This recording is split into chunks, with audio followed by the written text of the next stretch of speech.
Into the open forum. There are questions that are designated to a specific individual. I will try to cater it to the entire group with questions. There are some that are specific that I cannot get around that. As I will be going through, I do apologize if I do not meet the question entirely, but I will try to bring it broadly across the board. Now, our candidates will have 90 seconds to answer these questions. And as I've mentioned before, if you have any questions from this point forward, please meet with them afterwards to talk about that question. Now, just as a little bit of background information, the prior 7 questions that were set were prepared. The candidates had some time to think about those questions and reiterate what they felt and answer those questions. These questions will be based on what you guys have come up with.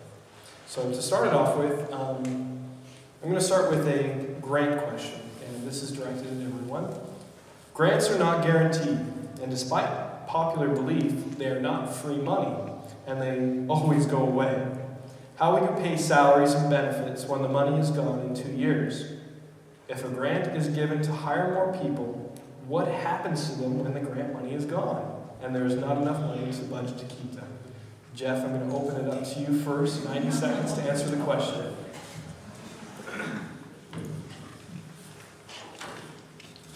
Well, that is true. I mean, if a grant is for a personnel position, they don't always go away in a year or two. Sometimes you get extensions on the grants. You know, really those type of grants aren't set for a permanent position anyway. They're to bring in programs. They're to develop programs. And you hope that you can develop the funding for a personnel position. But yes, that can be a real hardship. If in 2 years that grantee goes away, now you have staff that you have to turn. And so you also have to be careful in the situation how you hire the person that you brought in, and that you don't really promise more to them than could be there after 2 years. And I think it was discussed earlier, grants often should be and can be used for equipment. That doesn't go away. Equipment stays with you. And so sometimes that can alleviate some short-term capital that you can then change or you can then chase needs with. So grants don't just have to be for personnel. They can be for equipment too. Thank you, Jeff. Michael, if a grant is given to hire more people, what happens to them when the grant money is gone and there is not enough money in the budget to keep them? Well, we don't really, where I work, we don't really use grants. But the one thing that I think I can run off of what Jeff said basically is, you have the money, $500,000 grant. Where I work, we have personnel and we have supplies and materials. 2 big things on there. If you were to give me $500,000, the last thing I would want to do is use it on an employee. It costs money to train them, to pay for their benefits and everything such as that. Just to lay them off in 2 years, it would be pretty rough. I think what I would be more interested in doing is using, for example, the $500,000 towards actually paying for something on the supplies and materials that I know it's paid off in 2 years when we don't have it anymore. If we can't re-up it, we're going to be safe because we actually have a new fire engine or ambulance or apparatus, as I just learned. So I think that would be the direction that I would go in. Thank you, Michael. Dean, if a grant is given to hire more people, what happens to them when the grant money is gone and there is not enough money in the budget to keep them? Well, I hear a lot of people say that they're hard to get. The City of Albany just got 6 people on a grant. Corvallis was offered a grant. You have a URD that is going out in 17, 18. At this time, by the time you get the grant, you put the people on, get through their training, you could have a grant there, and when the URD is about $400,000, when the grant is up, you've got that money to keep those people on board. I'm not saying the grant is all and everything. I'm saying that that's a stopgap measure. I mean, I would think that most people would think that safety is very important. Sending 2 people into a structure fire is actually illegal. They're not following the 2 in and 2 out rules. So there are some other things that need to be looked at. And a great follow-up question, and we'll start with you, Dean. If not grants, how can more in-house staffers be paid on a long-term basis without higher taxes or bonds or ultimately reductions in forced layoffs? Well, we can start with, we have a deputy fire marshal that can go back on the line.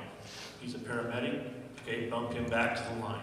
There are different, you can open up and start a resident volunteer program that can help. That's how I got my training. They live at the fire station, they get training, they respond on the engines. That's another form of staffing that's not going to cost the city or the district a fortune. Michael,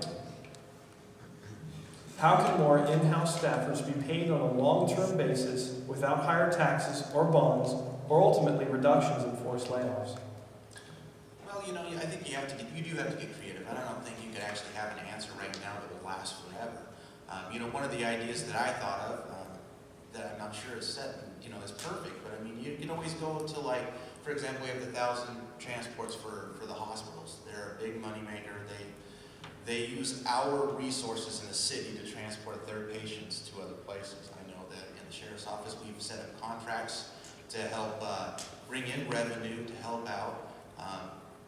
You know, and it's not so much that you would say, oh, we want a large sum amount of money, because they would argue that, you know, you could, you know, they would get their own personalized people and they could handle everything. But you would just bring in some money maybe that you could actually help pay for personnel or something like that. When you have movement like that, you could set a dollar amount that's lower than what they would pay for personnel themselves and maintenance on their vehicles. Thank you.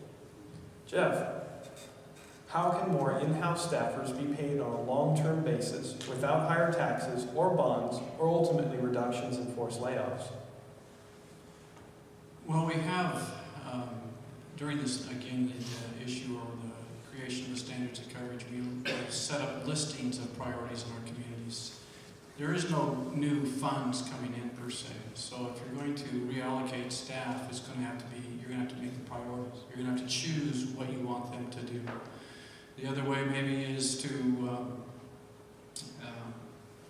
you know, just look at the general budget. Are there ways that we can do more joint efforts like we currently do with fuel purchase, where we share fuel with the city and cost that way? There are other opportunities for that.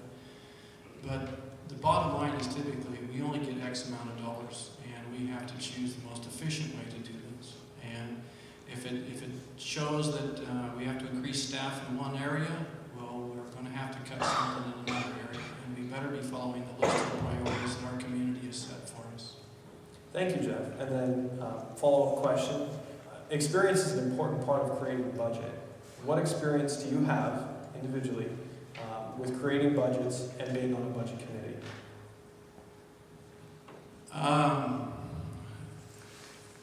A lot, I guess. I don't know. I started building budgets, I really want to say how long ago.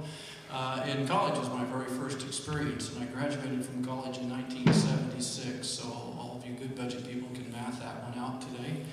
I've been on numerous the school budget committees. I probably sat on a total of 6, 8 of those. Like I said, I've been on this very budget committee 4 or 5 times. Nonprofits, I really could not honestly tell you how many budgets I've looked at. I've developed the budget for my own business.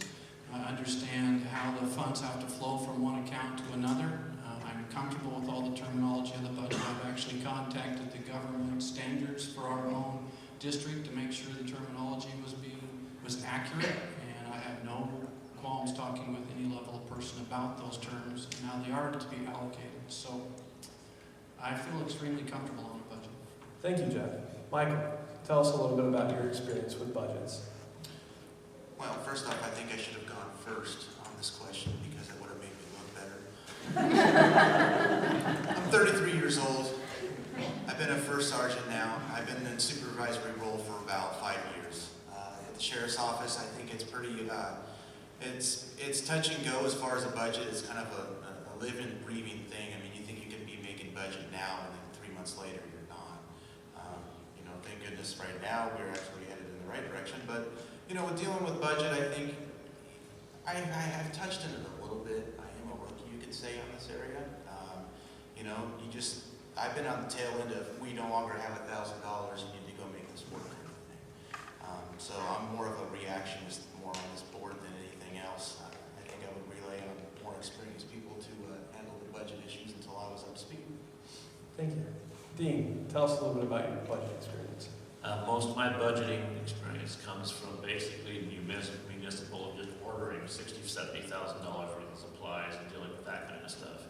There's the budget guru who would be someone that I would pick his brain on a regular basis and learn from him. That's what this process is also about, is learning from other people that have more experience in certain areas. And he'd be a great one to sit down and talk to and learn from. Thank you, Dean. Open question to all.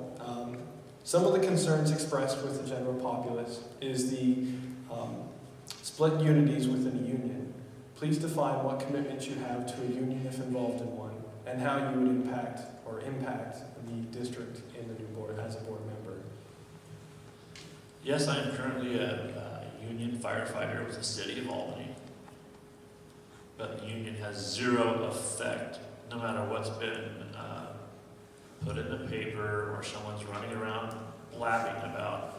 That has nothing to do with it, because the same person's son was a president while she was on the board.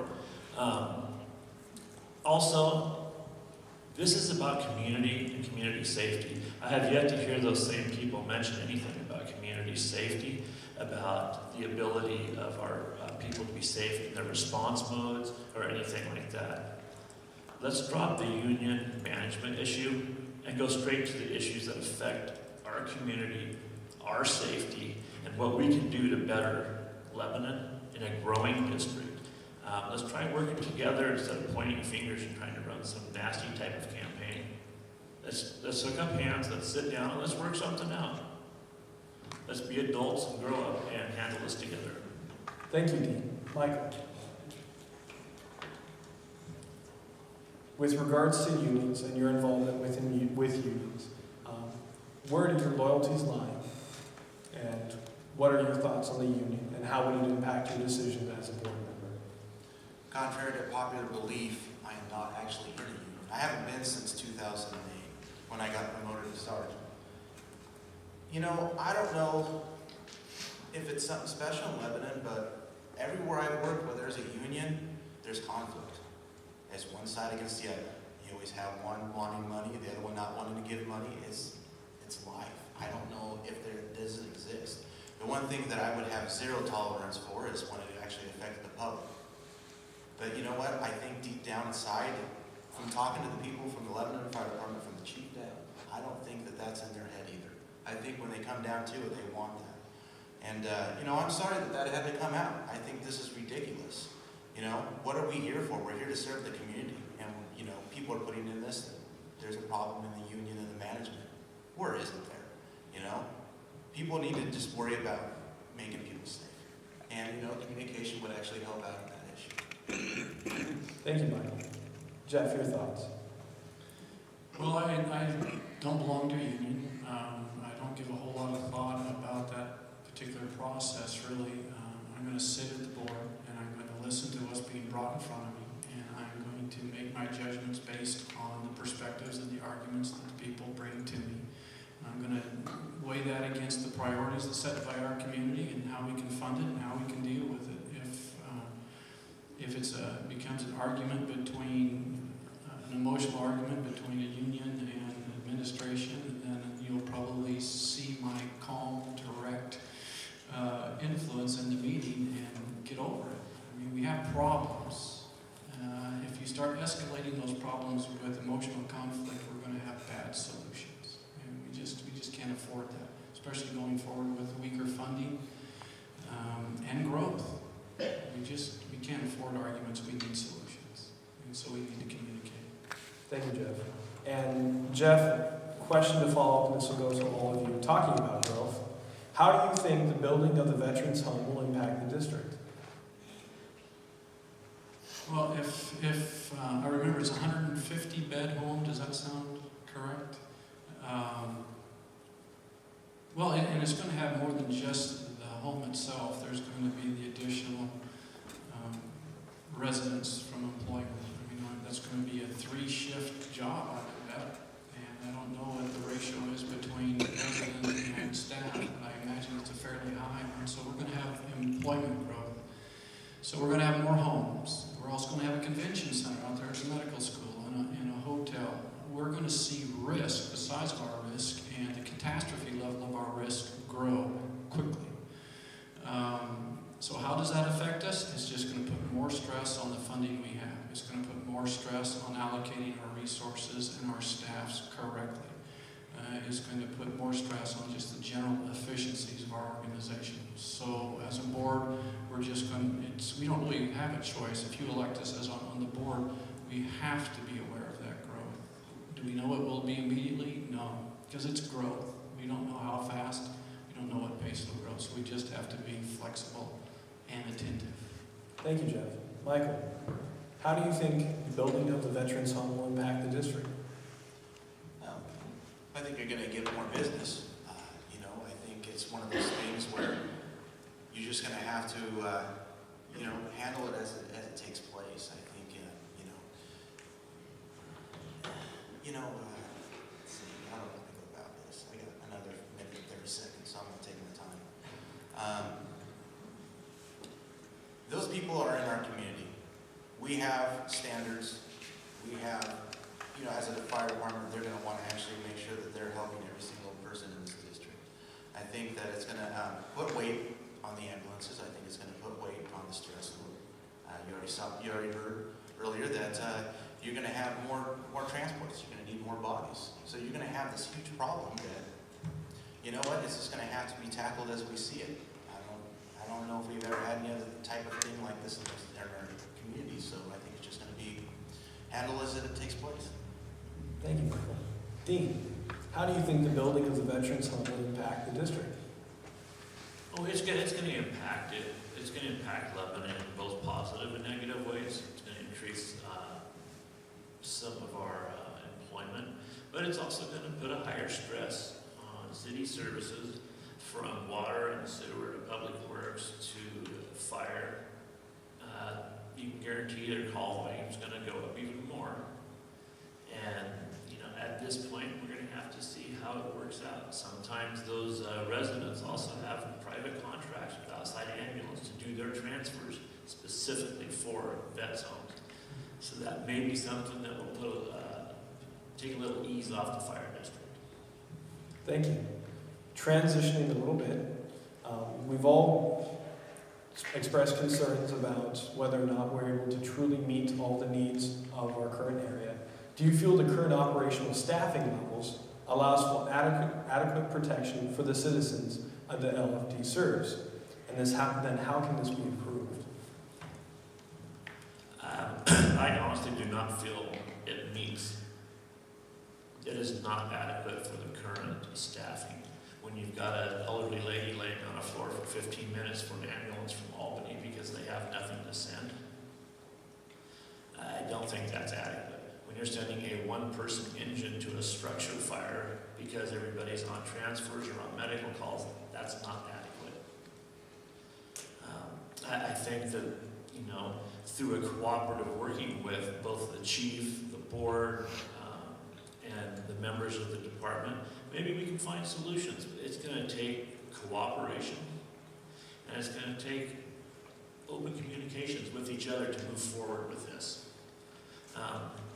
But at this point in time, we are not adequately staffed, period. End of discussion on that. Thank you. Michael, given our current staffing as well as the levels of growth, do you feel the current operational staffing levels allow for adequate protection for the citizens LFD serves, and then how can that be improved? I think I've heard stories, like many have, that, there are low staffing. I don't think it's, quite up to par where it would be, But I don't know if there's any part of business that wouldn't, also want an extra hand, an extra employee. I think right now, it's a problem that I think needs to be addressed by everyone. I think, going down to the basics on this issue, because obviously money is tight. Everybody wants it. I think getting down to the basics and understanding that, hey, we're going to have to move some stuff here, make some things work there, and actually is probably going to need to take place. So, yeah, I think that staffing is an issue. I think that everyone would love to give a perfect job to the community, but it's not being done. Solution-wise, I don't have one that doesn't take a year to do. Jeff, Do you feel the current operational staffing levels allow for adequate protection for the citizens of the LFD serves? And then if not, how can that be improved? Well, one, I'm not really sure I'm exactly qualified at this time to answer that question. I haven't been on the board. I really haven't had a great observation of what our staffing levels are. I know I have a better understanding through some of the studies I've involved what they're supposed to be or what we need to have to meet standards that have been set. But to actually have a historical perspective on are we understaffed, are we overstaffed, I don't really know. I would suspect we're understaffed just because of the times. But then it just falls back to the same issue we sort of talked before. We can increase staffing to certain areas, but we're going to have to do it by taking staffing away from other areas in the short term. And so what is our most social and economical benefit of doing that? Is you don't want to be in a situation where you're choosing one priority, and by funding that one priority, you've eliminated maybe the priority 4 and 5 because you don't have the staff to do it. And once you do make those changes, sometimes it's almost impossible to go back and restaff those positions. So when we make those changes, we really have to be deliberate and careful in how we make those plans. But again, at this point in time, I need more experience actually being on the board to make that decision. Thank you, Jeff. A follow-up question for all of you. You had all mentioned at some point this evening that volunteering was an important part of your plan to change that as a board member. How will you engage with the community to increase the level of volunteers participating in the LFD? Well, I think part of it is, what's a good term? The glory of being a volunteer isn't as great as maybe it was 20 or 30 years ago. We associate more dangers with it, but we need to be able to reach out to our community and explain the opportunities of being a volunteer, maybe with some social media help, to see what's out there. I don't know, I haven't looked at how we're reaching to get volunteers, how we're talking with, how we start with the people, even in the junior highs, when we go in and send our current force in there to say these are opportunities to volunteer. High school, colleges, how are we reaching out to the younger generations to say that this is a way to give back to your community. Maybe you don't want to be a fool and join a board, but maybe you would like to volunteer to become a firefighter, to really get the feeling of, I think someone said, getting your hands dirty and helping your community. Maybe try to restore some of the glory of what a firefighter is to people that don't recognize that. Because really, that's why I'm here, is because 45 years of my grandpa Vernon was a volunteer. And that's a proud thing for me. Thank you, Jeff. Michael, how would you engage the community to increase the level of volunteerism? Well, you can do the basic stuff, social media, radio, and all the great stuff, get involved with schools, I think that is great. But if you were to tell me, hey, go fix this, I wouldn't have one. I've already said that several times, and here's why. One, if you were to tell me to go fix this, I wouldn't have a solution, but what I would do is I would actually probably first go to the volunteers and say, hey, what's working for you, what's not working. Find out why, if there's any problems, why people have quit over the last 10 years to where the staffing has dropped by half. Second, then I would probably go to the rest of the department and say, got any ideas? I don't think one person's going to solve this problem or it would have already been fixed. I'm sure there's a competent person to do that. So I think it's just going to have to be a team effort. Thank you. Dean, how will you engage the community to increase the level of volunteerism? Some of the ideas, every kid gets a Tuesday folder from school to take home to mom and dad. A lot of dads and moms probably don't realize that, hey, they need to stuff those Tuesday folders with some information on volunteering as a firefighter. The Strawberry Fair, you can have a tent out with all the information for volunteers. They can have someone there to answer questions. The training to be a volunteer is extensive, and it takes the time away from the family. Maybe once a month that training involves some training, but it also involves bringing your family out for a barbecue or whatever, so that your family is involved with them and bring them into it, make them feel like a part of the fire department family. That they're involved and they understand what dad's doing and why he's or mom's doing and why she's doing it. You know, there are many ways, public service announcements through the radios. There's lots of ways to get this out there. And I just think that maybe we just need to do that. Get together and get that stuff out. Thank you, Dean. A follow-up question, based on your level of experience, please feel free to answer it any way that you feel would be your best interest. Why do they not allow district citizens licensed EMT intermediate to volunteer? They can perform basic LS service that paramedics can, especially in rural areas like Lacombe. This would save lives. What will you do? Could you repeat that? No, Stephanie. Why do they not allow district citizens licensed EMT intermediate to volunteer? They can perform basic ALS service that paramedics can, especially in the rural areas like Lacombe. This would save lives. What will you do? So they're saying that they're a district, but they're not a volunteer. Because you're running into issues of standing orders with the physician advisor at that point, that you have to take tests and be written off because you're working under that physician's orders as an EMT. If they're a volunteer, they should be able to go ahead and take the physician's orders and get his standing orders and work as the intermediate. Because the intermediate has some life-saving skills that can definitely be used. And if you're clear out in Lacombe, those make a difference between living and dying. So if they are a member, yeah, we need to talk to the physician advisor and see what they will do about getting them orders and the materials they need to be able to intervene in those situations. Because they can definitely save lives out there. Thank you. Michael, your thoughts? I'm a sheriff deputy. I do the opposite. Okay, so I'm going to give you the sheriff deputy answer. It's called good faith. I mean, I don't know exactly, I don't have the knowledge like others in EMTs, like this base question is. Good faith is basically acting on your own. If someone's dying, you actually help them out. That's how we do it. You know, you did the best you could. The court finds you kind of clear with that. Now, with that, if I was looking at it from a business standpoint, and I am totally clueless on this problem here, and this must be directed at one individual, I would say liability. I would say liability is one thing, lawsuits and everything else, it would be something that an attorney would probably have to look into before I even made an answer. Thank you. Jeff, your thoughts? Well, again, I agree that was probably more directed or more adequately answered by the gentleman at the end here. Being in insurance, no bullying please,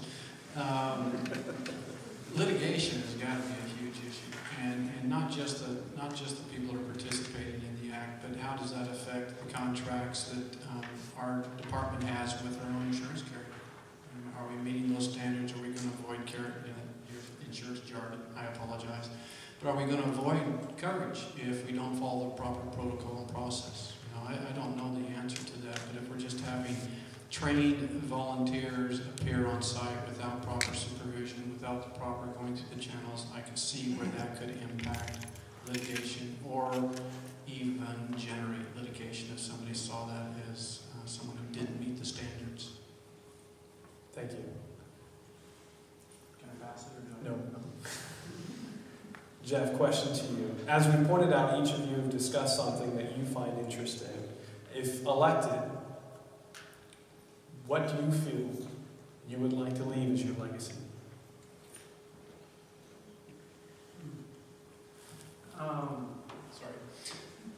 Leave as a legacy. Interesting. I'm not sure I enter this thinking of legacy. I guess if I would want to be known for something, it was to be a person who brought mediation skills to the board, leadership skills, and facilitating good common sense solutions, and encouraging participation of my fellow board members to speak their minds, and maybe not unguarded, but in open discussion without fear of being ridiculed. And I think it's important that you have open discussions as board members without thinking someone will be looking down at you or discount your opinion. So a good, honest facilitator, a person to draw perspectives out and generate good, solid communication so we can understand each other. Thank you, Jeff. Michael, your thoughts? Repeat the question, please. Most definitely. When elected, what legacy would you like to have as a board member? You know, I don't know if it's all about me. I don't like legacy. I'm not one that stands out. I work in the jail. I'm never in the paper. I don't want to have a legacy. I just want to, when I leave and I walk in the back door for the last time, I would want to see the place in better shape than it is now. This isn't about me. It isn't about anybody at this table. I'm sure that the current board would agree. It's the community and certain. You know, I'm not going to go any farther than that because I don't like the question. I'm sorry whoever wrote it.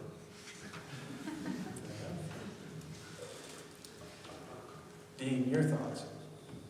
I think legacy is kind of a strong word, but some things that I would like to leave, when I walk out the door for the last time, is to have opened up several channels for good communications amongst all levels of the department, to have fostered trust.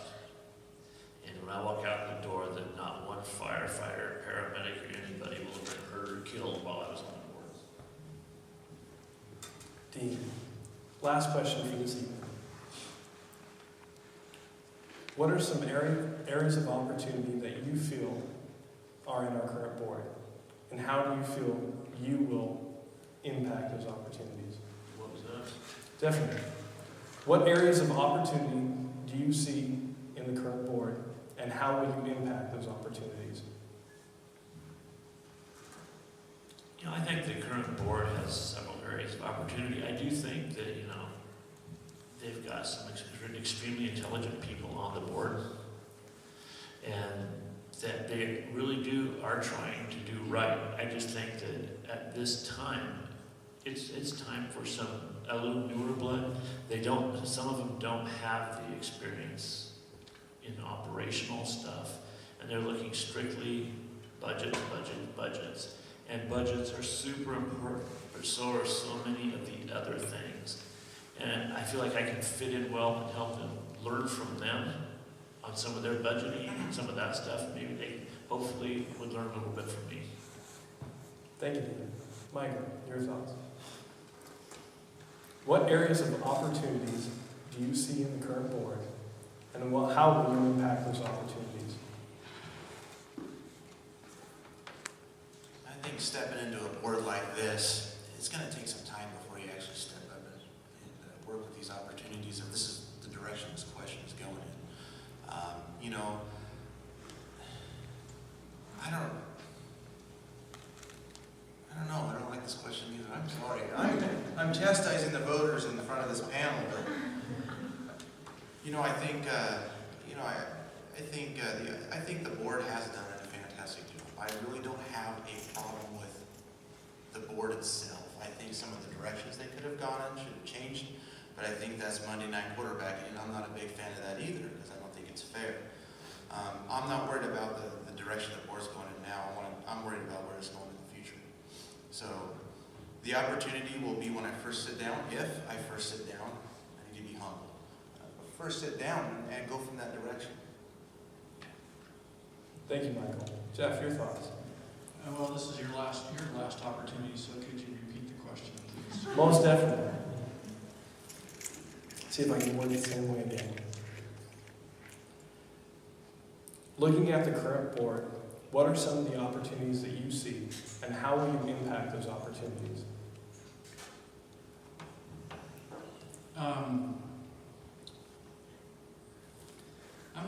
I think I agree with the gentleman sitting with me. I have a little trouble maybe with the term opportunity. I definitely feel I have obligations on the board.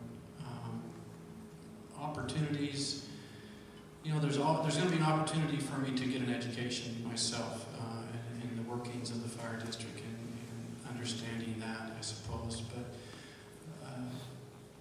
really, I see my role as an obligation to do my duties as a board member, and again, fiscally managing the operation, managing our chief operating officer, which in our case is a fire chief. I mean, that's really one of our duties, is to manage that person and help us the best we can organize the fire department for the growth that's about to hit this city.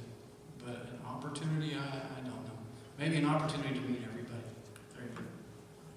We'll now go into the closing statements for this evening. Each candidate will have 2 minutes to say their last arguments, as well as talk about some of how they will affect the current board. Can we give them some of my 2 minutes? Mine won't take that long. Really, it's sort of like the opening statements. You know, I've been a member. I was born in Lebanon, raised in Lebanon. This is my life, and I'm running unopposed. So, if you don't like me, I'm sorry, but you're stuck.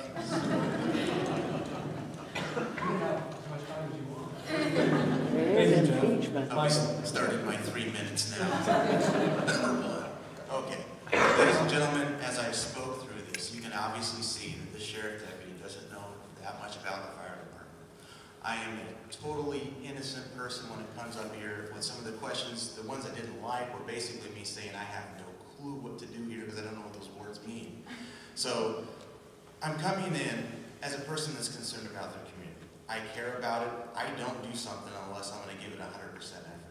So far, I can tell you that this has been an interesting time for me, juggling my family, this, and work life. But I'm up to the job. You know, it's not going to be easy. I think that coming into the position, I'm going to actually be pretty open-minded on a lot of things because this person here needs to be educated on the fire department. You know, apparatus is actually a fire truck, and I learned that last week at training. So, I mean, this is where you look at it. So before you say, well, this guy doesn't know what he's doing, I actually do have information as far as getting people motivated, increasing morale, understanding budgets, and you know, keeping the functions, the basics of what a department needs to work. I'm not going to come in and save this place. I'm not going to change everything. I just want to come in and make sure that this department is giving the community what it needs. What can I do to actually make that happen? Thank you, Michael. Dean. Coming into this, I said before that this is not union management, and it's not. This is strictly about our community safety. It's about being able to get on a board and help make decisions to help steer the Lebanon Fire District in a good direction. The current board is doing a good job. I would love to learn from some of them. I would love to have the opportunity to serve the citizens of Lebanon in this capacity. Now that both of my girls are grown, I have plenty of time to dedicate to doing a good job for our citizens. Thank you, Dean. This will close this evening's activities. Thank you all again for coming in and supporting our local economy. And thank you, Jeff King, Michael Schrader, and Dean Dirks for giving us this evening. Thank you.